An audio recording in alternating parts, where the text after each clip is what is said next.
Moving on now, Israel has announced the killing of the Hamas chief Yahya Sinwar, the mastermind of the October 7th attack, calling his death a heavy blow to the Palestinian group. The Israeli military said that after a year-long hunt, troops eliminated Yahya Sinwar in an operation in the southern Gaza Strip. The Israeli army released a drone video showing what it said were images of Sinwar before he was killed in Rafah's Tal El Sultan area. Now, footage shows a dust-covered figure in traditional scarf alone in a blown-up apartment, throwing a stick at the approaching drone during his final moments. The Israeli army spokesman, Rear Admiral Daniel Hagari, said the forces identified 3 terrorists who were going from home to home on the run. Troops engaged in the group, forcing Sinwar to flee as the group dispersed after being shot. Sinwar ran away alone into one of the buildings, injuring his hand in the shooting.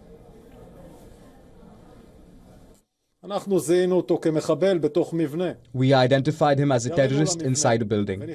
We fired at the building and then entered to search. We found him with a vest, a gun and 40,000 shekels. He was on the run, fled, and our forces eliminated him.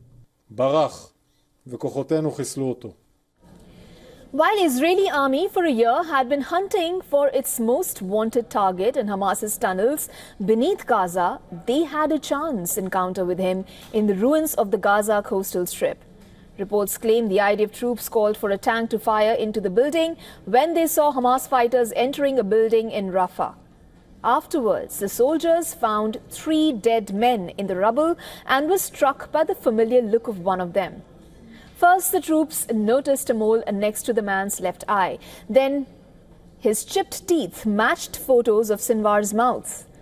Now, with the photographs of his teeth and the DNA samples recovered for testing, Israeli police explained how it identified the body of the Hamas leader after it was taken to a forensic facility in Tel Aviv. The volunteering dentists of the Israel police received photos of his teeth from the field and compared them to previous data and verified an identification of Yahya Sinwar. At the same time, samples of the body arrived at the Forensic Medicine Institute. We took fingerprints and compared them to the Israel police databases. The Forensic Research Institute produced a DNA profile, transferred it to the Israel police DNA database, and in both cases we found a match to Yahya Sinwar. The Israeli Prime Minister Benjamin Netanyahu said that the killing of the Hamas chief is just the beginning of the end of the war in Gaza. He said there could be an end to the war in Gaza if Hamas laid down their arms and returned all hostages. Yahya Sinwar is dead. He was killed in Rafah by the brave soldiers of the Israel Defense Forces. While this is not the end of the war in Gaza, it's the beginning of the end. To the people of Gaza, I have a simple message. This war can end tomorrow. It can end if Hamas lays down its arms and returns our hostages. The Israeli army said no hostages were with the Hamas chief, Yahya Sinwar, when he was killed by the IDF. Hamas has not yet confirmed Sinwar's death. Al-Majid, a Hamas-linked website that publishes about security issues, urged Palestinians to wait for information about Sinwar from the group itself. Now, a little about Sinwar here. Born in 1962, Yahya Sinwar was named as Hamas's overall leader following the assassination of political chief Ismail Haniyeh in Tehran in July. Once tasked with punishing Palestinians suspected of informing for Israel, Sinwar made his name as a prison leader. He emerged as a street hero in Gaza after serving more than 20 years in an Israeli jail for masterminding the abduction and the murder of 2 Israeli soldiers and 4 Palestinians. He was freed in 2011 as part of an exchange of more than 1,000 prisoners for one kidnapped Israeli soldier held in Gaza. Sinwar then quickly rose to the top of the Hamas ranks. Meanwhile, Iran said the killing of Yahya Sinwar will lead to the strengthening of resistance in the region.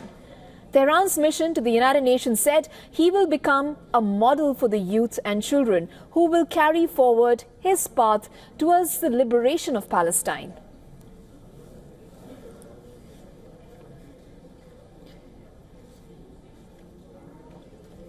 Now, joining us now live from Berlin is Ben Aris. He's a founder and editor-in-chief of BNE IntelliNews. Ben is also a former Moscow bureau chief for the Daily Telegraph.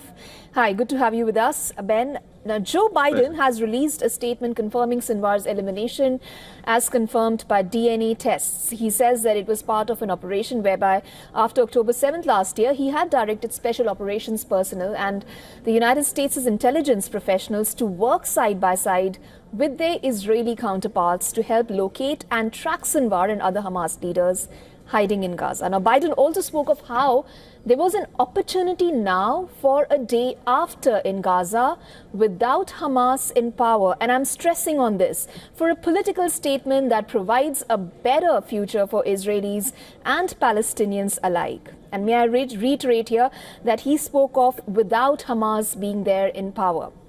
What do you think is Biden's plan from here on to secure Gaza? Well, he's been pushing very hard to try and get some sort of deal. He needs a political win, in so much as, of course, the American presidential elections are just around the corner. And this is, they're going into that election with this whole debacle in the Middle East, weighing on Biden's legacy of foreign policy, because it's a foreign policy fail. Excuse me. However, the taking out Sinwar is the second leader that's been assassinated by an Israeli strike. And the Israelis are clearly following a policy of political assassination, trying to decapitate the head of Hamas and decapitate the head of Hezbollah. And moreover, they're taking out the very people who they've been talking to, negotiating with, in order to get to this mooted peace plan. And now, once again, Hamas is leaderless. The analysts we talked to are worried about there being a power vacuum, and this job has become extremely dangerous. So the reluctance of some of the other would-be senior Hamas officials to take up the job, putting themselves in the crosshair, that might be an issue. But I think Biden is being disingenuous by suggesting that this is an opportunity to do a deal. I think quite the opposite, that Hamas are going to close ranks. They're going to be angrier than ever. And that a ceasefire deal, and particularly the release of the hostages, is now further away than ever. So you'd say that if any plan that Biden really suggests, there isn't a constructive one. And if there is one, how effective do you think it will be? And will Benjamin Netanyahu actually pay any heed to it? Well, there's another problem, in so much as the Americans, the policies that they've laid out, are running contra to what Netanyahu wants to do. The mooted missile strike retaliation against Israel, which we're all waiting for and could happen this weekend, that the White House has been very clear that it should be a quote-unquote proportional response, in so much as the Israeli missile strike just a week ago was relatively mild. A lot of rockets were fired, but they did very little damage, hit sort of a few military bases in the desert.